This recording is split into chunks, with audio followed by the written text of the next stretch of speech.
Hey there, thank you for being here today with me at Trail 127.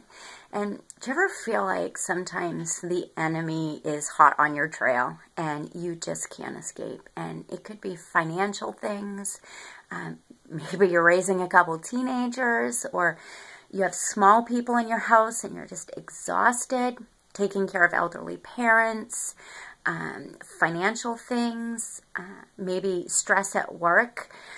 But I think sometimes the battle, it's all in our mind. And I don't mean like that we're making it up. I mean that the enemy is in your mind and he will not let you go. And maybe for years, people have just spoken condemnation and lies over you. And you're struggling to believe who you are in Christ and who God says you are.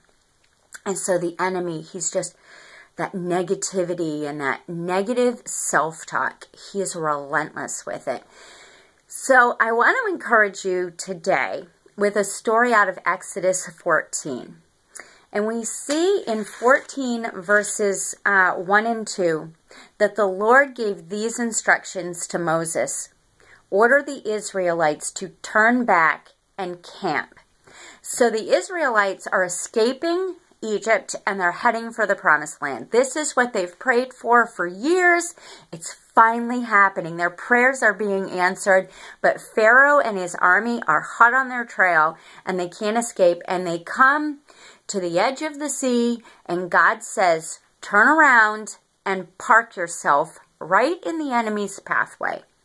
Why? Why would God do that? The enemy is going to catch us.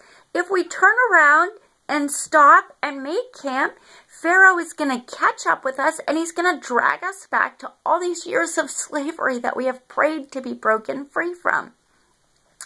But I want to point out to you that if they had not camped at that specific spot, God could not show up in all his glory. The parting of the Red Sea is a story known throughout the world.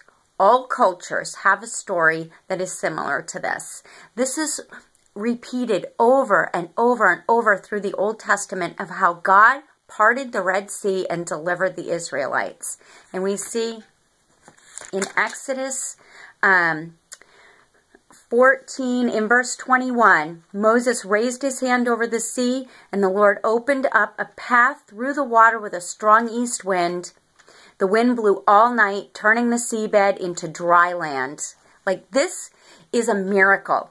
God placed the Israelites exactly where he needed them to be for him to show up and bring them a miracle. And we see at the end of chapter 14, in verse 31, they were all filled with awe before him. All the Egyptians who had seen this happen and all the Israelites who had experienced it firsthand were filled with awe, and God was glorified.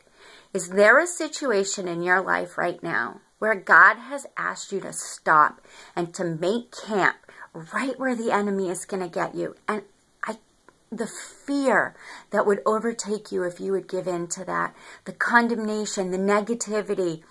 But what if that exact situation is what God is going to use to show up, to save you, to bring a glorious story for your life and for him in the people around you? Your family members and your friends, your coworkers are all going to see what he's done.